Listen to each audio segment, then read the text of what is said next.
আজকের আমাদের বাড়িতে হচ্ছে কলকাতা স্টাইল বিরিয়ানি। চলো বিরিয়ানিতে কী কী লাগছে দেখে নেওয়া যায়।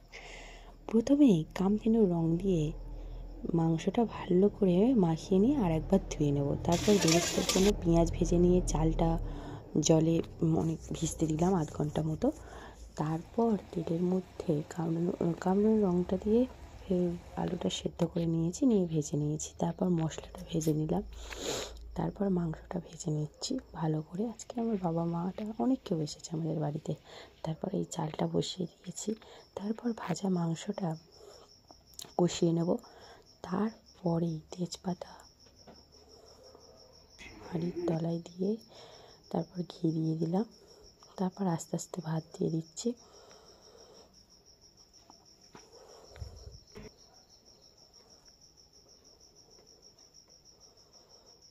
তারপর সামান্য নুন ছড়িয়ে দিলাম,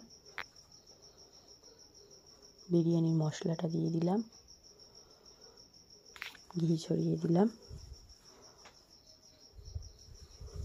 দুধ দিয়ে দিলাম, আলুগুলো সাজিয়ে দিলাম একে একে, মাংসগুলো দিয়ে দিলাম, ফের উপর দিয়ে ভাত ছড়িয়ে দিলাম, নুন, ঘি, বেরেস্তা, আলু, মাংস দিয়ে দিলাম। তারপরেই বিরিয়ানি রেডি।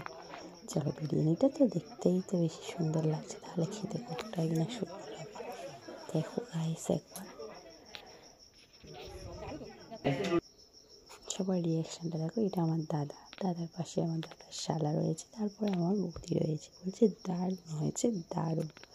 আর আমার তো